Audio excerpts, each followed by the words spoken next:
한 여인이 행복을 꿈꾸면서 아주 멋지고 잘생긴 남자와 결혼을 했습니다. 예.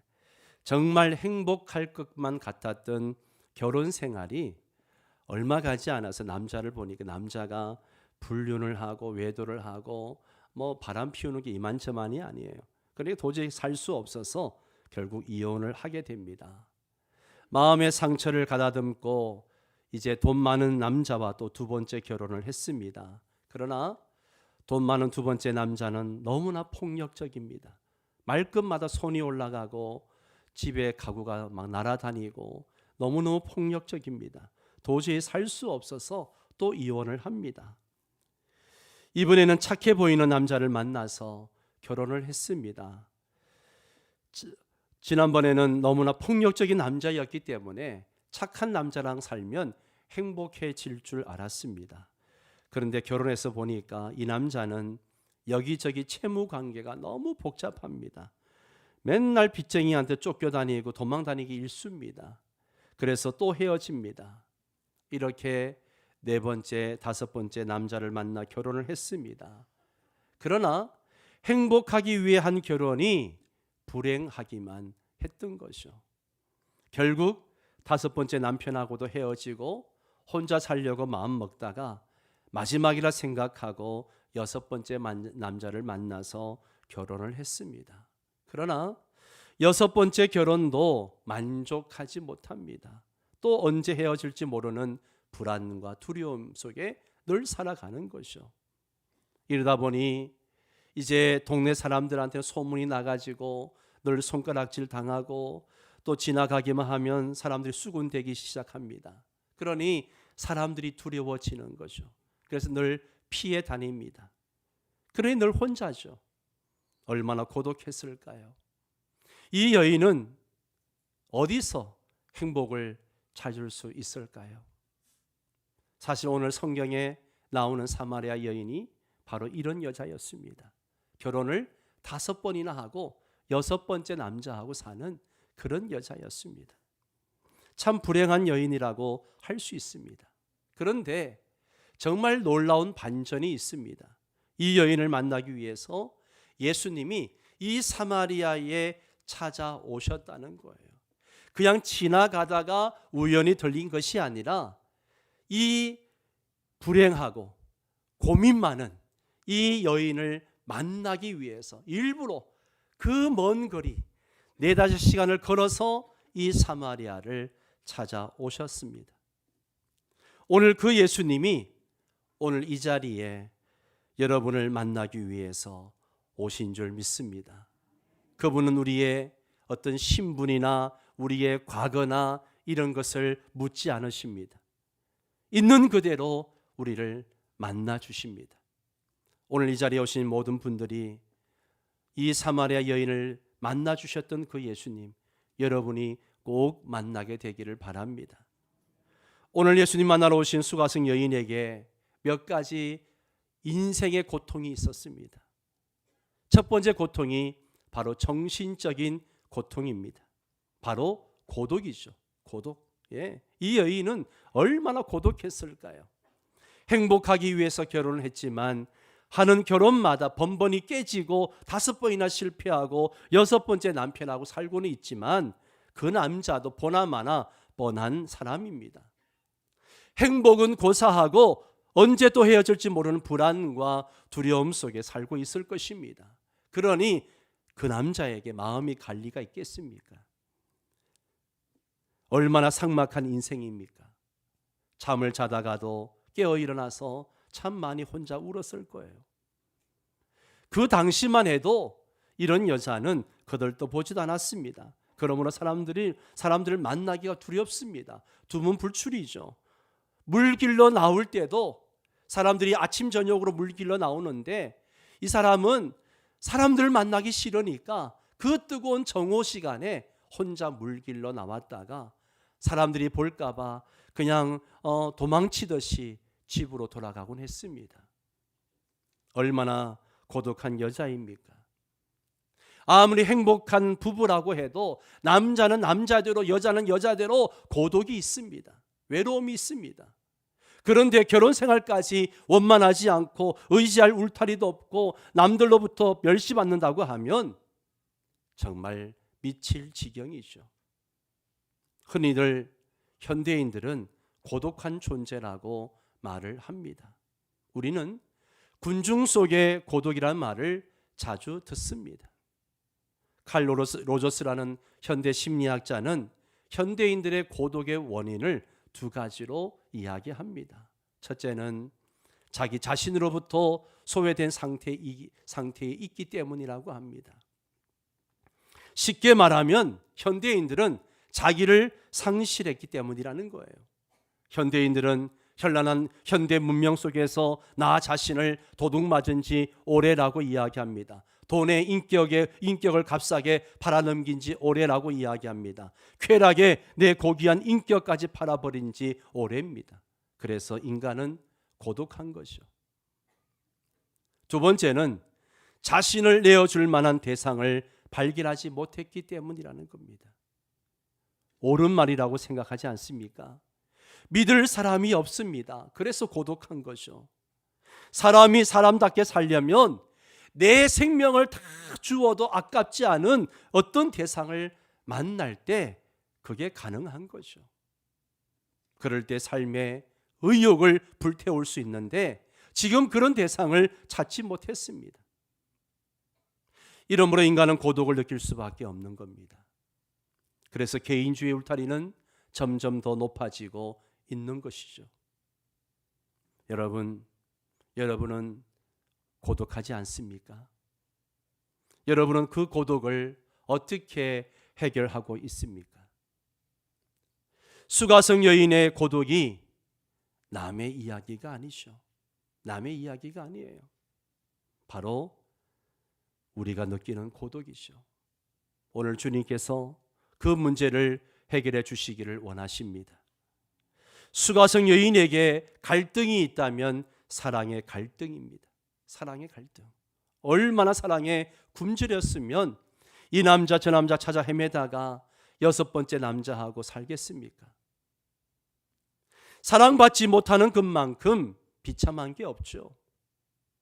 사랑받지 못하면 가치를 상실해 버립니다.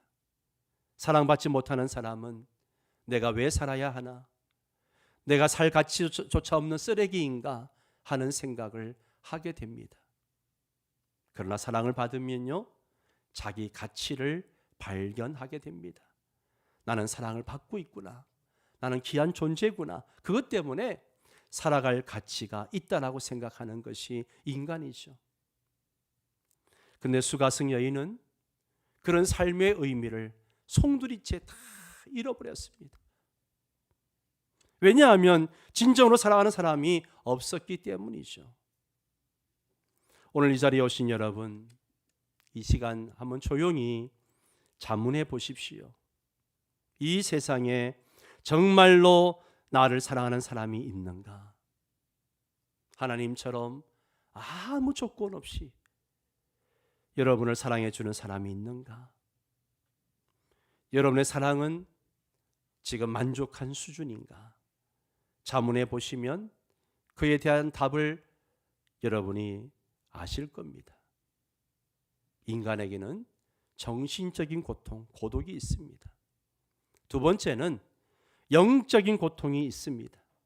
사마리아 여인은 고독한 영적인 고독이 있었고 참으로 이것은 정신적인 고통보다도 더 심각한 문제입니다. 그녀는 창녀처럼 살아가고 있는 남모르게 겪는 어떤 양심, 죄책감이 있었을 거예요. 아무리 술을 마셔도 취할 때뿐이지 술만 깨면 내가 이렇게 살아서 안 되는데 하는 죄책감, 내가 이렇게 살다가 끝이 어떻게 될까 하는 불안감, 공포에서 이 여인은 헤어나지를 못했을 겁니다. 여러분, 아무리 악한 사람이라도요, 양심은 마지막까지 살아 있습니다. 하나님은 마지막 순간에라도 인간이 구원받을 수 있도록 양심은 살려놓으십니다.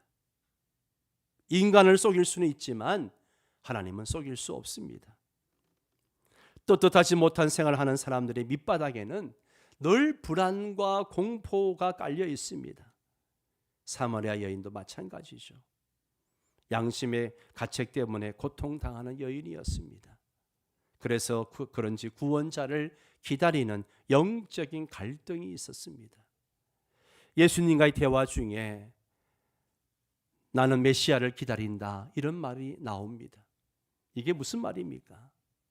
저는 더 이상 희망을 걸 만한 것이 없습니다. 저를 좀 살려주십시오. 허우적거리면서 애타게 부르짖는 여인의 소리죠. 하나님 나 좀 살려주십시오. 이 울부짖음을 주님이 들으셨기에 그 먼 길을 마다하지 아니하시고 이 여인 한 사람 만나기 위해서, 그 바쁘신 예수님께서 이 여인 한 사람 만나기 위해서 사마리아를 찾아오신 겁니다. 사랑하는 형제 자매 여러분, 여러분은 수가성 여인처럼 구원이 필요하지 않습니까? 구원이 필요하지 않습니까? 내 힘으로 죄악에서 빠져나오지 못하며 내 힘으로 양심의 가책을 무마시키지도 못하고 내 능력으로 이 불안과 공포에서 벗어나지도 못하는 인생은 아닌가? 오늘 주님이 해답을 주십니다.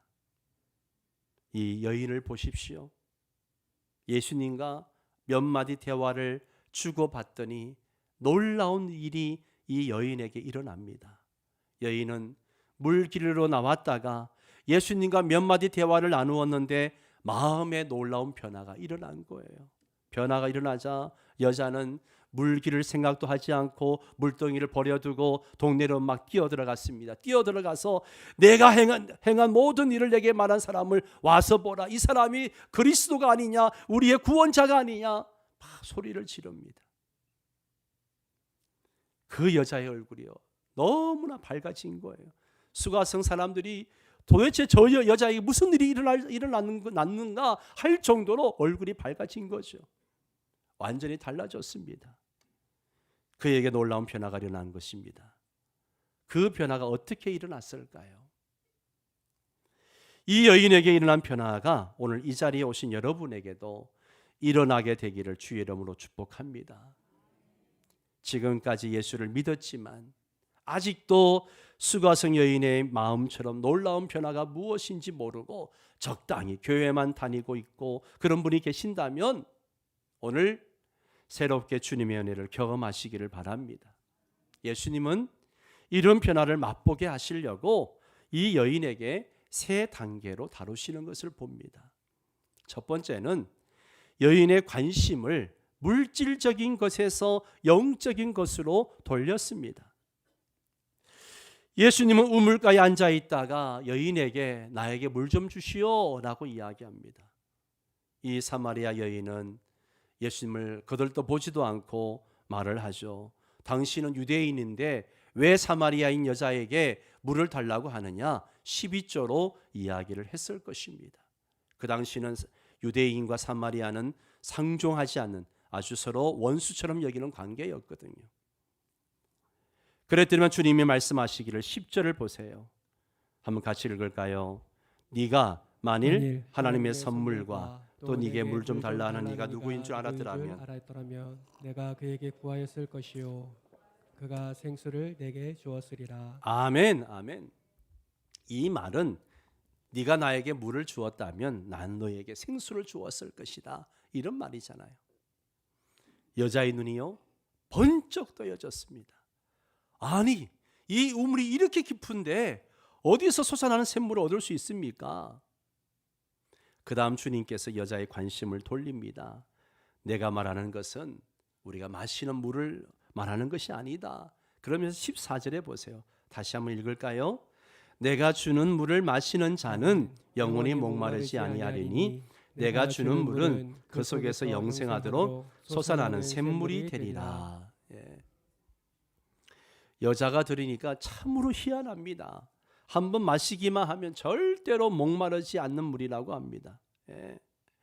영원토록 솟아나는 물이라고 합니다. 그래 눈이 번쩍 띄는 거죠. 사람들이 아무리 생수를 마셔도 이런 일은 일어나지 않잖아요. 여자의 반응을 보십시오. 오 주여, 그런 생수가 있으면 나에게 주십시오. 예수님께 매달립니다. 예수님은 여자가 물질적인 것에서 영적인 것으로 관심을 돌리도록 하셨어요. 예수님은 여자에게 물을 마셔야 목마름을 막을 수 있고, 빵을 먹어야 배고픔을 막을 수 있고, 돈을 가져야 마음속의 욕망을 채울 수 있다는 물질적인 욕구가 중요한 것이 아니라 근본적인 문제는 내면에 있고 영적인 것이라는 것을 말씀하고 계시는 거예요. 여러분, 사람은 떡으로만 사는 게 아니에요. 주님은 사람이 떡으로만 살 것이 아니요 하나님의 입에서 나오는 말씀으로 살 것이니라고 말씀하셨습니다. 인간은 물질만 가지고 만족할 수 있는 존재가 아니에요. 나에게 먹을 거, 마실 거, 입을 것만 있다고 살 수 있는 존재가 아니에요. 영적인 존재입니다. 먹고 마시고 입을 것만 있으면 살 수 있는 존재라면, 그게 있는데 왜 사람들이 불행을 느낄까요? 그게 있는데 왜 부족함을 느끼고, 그게 있는데 왜 스스로 목숨을 끊을까요?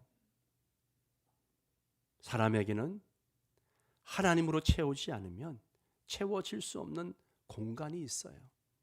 늘 그것 때문에 목말라하고 괴로워하고 갈급함을 느끼는 거죠. 근본적인 문제는 우리 안에 있는 영적인 문제입니다. 그러므로 영적인 것을 해결하지 않으면 여자가 찾는 행복을 찾을 수 없다는 이야기죠. 그래서 이 여인에게 목마름을 해결하는 물이 아니라 영원토록 솟아나는 생수에 대한 말씀을 하시는 거죠.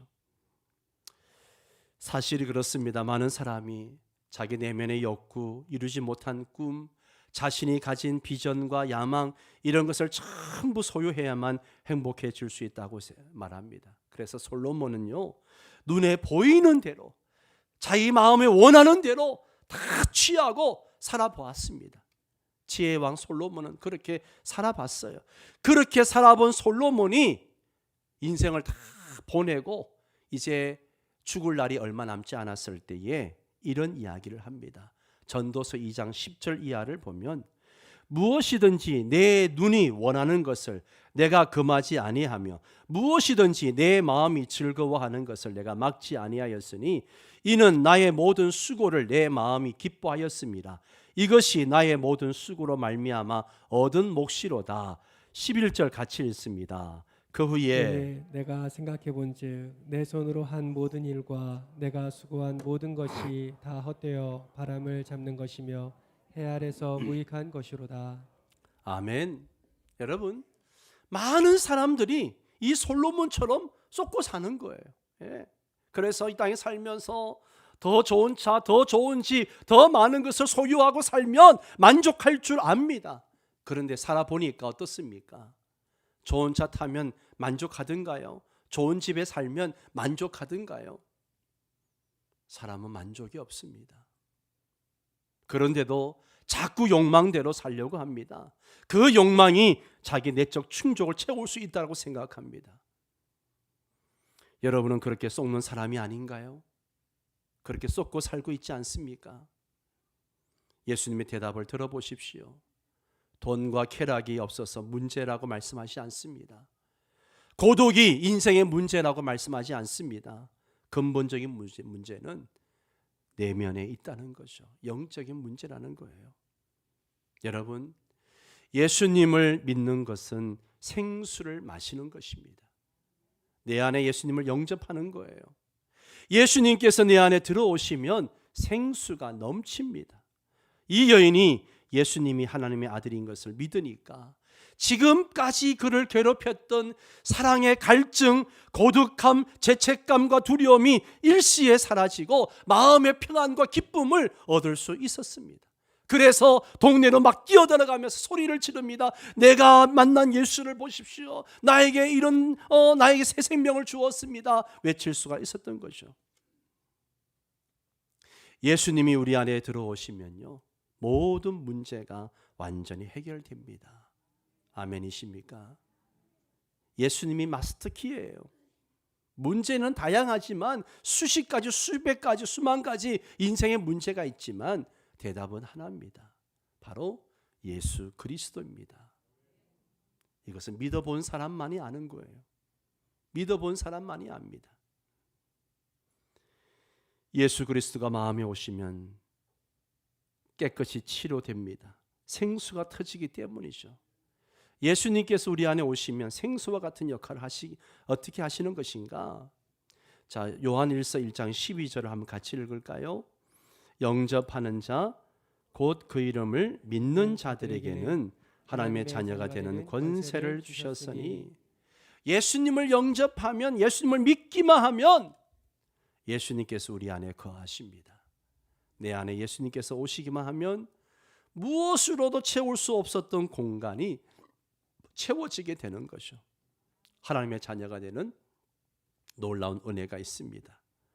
하나님의 자녀가 되면 하나님의 축복을 누리며 이 땅을 살아갈 수 있습니다. 요한계시록 3장 20절 한번 같이 읽을까요? 볼지어다 내가 문 밖에 서서 두드리노니 누구든지 내 음성을 듣고 문을 열면 내가 그에게로 들어가 그와 더불어 먹고 그는 나와 더불어 먹으리라. 아멘. 지금 예수님이요, 식탁을 준비해 놓고 우리를 초청하고 계시는 거예요. 예. 우리와 교제하기를 원하십니다. 우리의 문제를 예수님께 가지고 가십시오. 예수님은 우리의 마음의 고통의 소리를 들으시고 그 문제를 해결해 주시기를 기뻐하십니다. 그래서 우리에게 필요한 것을 해결해 주시기를 원하시는 거죠. 그런 의미에서 내 마음에서 생수가 솟는다라고 말하는 거죠. 매일 새롭습니다. 예수님, 내 마음에 오시옵소서 영접하면 예수님이 오셔서 생수, 즉 샘물 같은 역할을 하시는 거예요. 내가 처한 모든 환경에서 주님은 나와 함께 하십니다. 오늘 여러분이 영적인 것에 눈을 뜨시기를 바랍니다. 그럴 때 주님이 여러분의 문제를 해결해 주십니다. 두 번째는 죄를 인정하게 하셨습니다. 영혼이 목마르지 않은 생수가 있으면 나에게 좀 주십시오라고 매달리는 여인에게 예수님이 엉뚱한 대답을 하십니다. 네 남편을 데려와라. 네 남편을 데려와라. 기절초풍할 일이죠. 얼마나 당황했을까요? 그래서 얼떨결에 대답한 말이 뭐예요? 뭐라 그래요? 나는 남편이 없습니다. 예. 지금 6번째 남편하고 살고 있으면서도 나는 남편이 없습니다 라고 이야기합니다. 그것으로 끝날 줄 알았는데 하나님의 아들이신 예수님이 이 여인을 만나기 위해서 그 먼 거리를 달려오셨는데 그걸 모르시겠어요? 이 여인의 아픔을 모르시겠습니까? 아시죠. 그러니까 그래, 네 말이 옳다. 너에게 남편이 5이 있었고 지금 같이 살고 있는 자도 너의 남편이 아니다. 여인의 죄가 백일하에 다 드러나고 말았습니다. 왜 주님이 이 여자의 그 아픈 거, 그 수치스러운 것을 찌르시고 덜추어내실까요? 왜 그러실까요? 심술궂어서 그러실까요? 여러분, 막힌 곳이 있으면 해결되지 않아요. 여러분, 골맞으면 골문 데를 도려내야죠. 치료가 되죠. 골문 것을 그대로 놔두고 거기에다가 위에 연고를 바르고 해가지고 붕대를 감싼다고 그것이 낫나요? 오히려 더 썩어 들어가죠. 예. 정말 여자의 배에서 생수가 끊임없이 솟아오르려면 막힌 곳이 없어야 합니다. 막힌 곳을 없애려면 회개해야 합니다. 자신의 잘못을 다 내어놓고 주님, 나는 이런 인간입니다. 용서해 주옵소서. 불쌍히 여겨 주옵소서. 나는 죄인입니다. 할 때 막혔던 생수가 터집니다. 주님이 그 여자에게 진정한 만족과 기쁨을 알려주기 위해서는 이 문제가 해결되어야 했습니다. 오늘 여러분의 문제는 무엇입니까? 교회 오래 다니면서 기쁨이 없고 마음에 풍성함이 없는 사람들, 그 이유는 하나입니다. 숨은 남편, 숨은 문제, 그 문제가 있기 때문이에요. 회개해야 됩니다. 회개하셔야 됩니다. 오늘 처음 나오신 여러분도 이 여인처럼 인생의 문제를 해결함 받고 변화되기를 원하십니까? 그러려면 막힌 곳이 뚫려야 됩니다. 그것이 회개입니다. 숨은 죄를 가지고는 생수가 터져 나오지 않습니다. 인생의 목마름이 해결되지 않아요. 오늘 우리 주님이 이 문제를 해결해 주시기를 원하십니다. 세 번째로 자신이 누구인지를 가르쳐 주셨습니다. 여자가 대화 중에 하나님의 아들 메시아가 오시면 지금 내가 가지고 있는 모든 문제를 해결해 주실 것입니다. 그런 식으로 얘기하니까 주님이 말씀하시죠. 지금 너하고 말하고 있는 내가 바로 그니라. 아멘. 여자의 눈이 번쩍 뜨였습니다. 자기 앞에 계신 분이 하나님의 아들이요 그토록 기다리던 메시아라는 것을 알게 되자 그는 그 순간 완전히 변해버렸습니다. 예수님을 믿게 된 것이죠.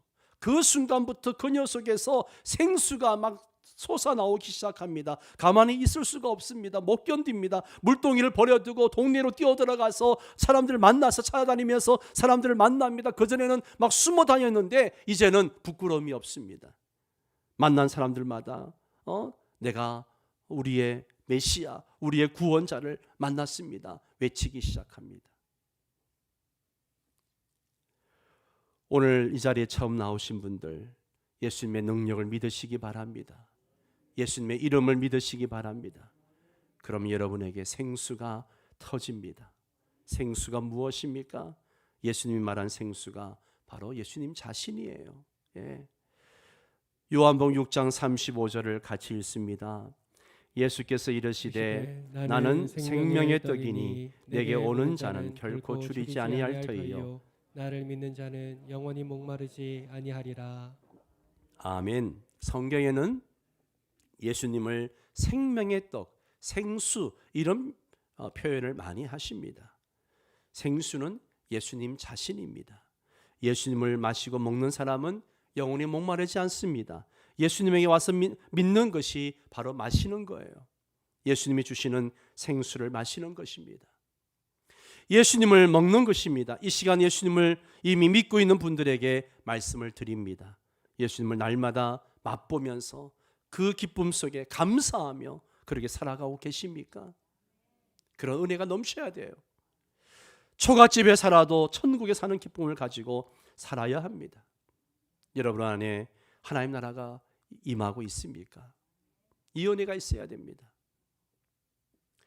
수가성 여인은 예수님을 만남으로 하나님의 딸이 되었습니다.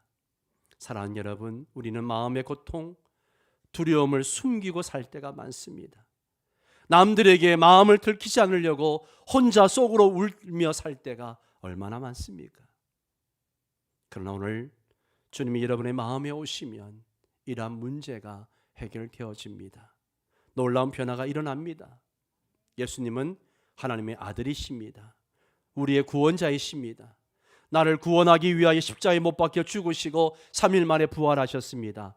우리의 유일한 구원자이십니다. 내가 곧 길이요 진리요 생명이니 나로 말미암지 않고는 아버지께로 올 자가 없느니라. 길이요 진리요 생명 되신 분이 바로 예수님이십니다. 그 예수 그리스도를 수가성 여인처럼 믿고 받아들이시기를 바랍니다. 그러면 여러분의 마음속에 예수님께서 들어오시고 여러분의 인생의 갈급함, 고독함, 또 무거운 짐들을 벗겨주실 것입니다.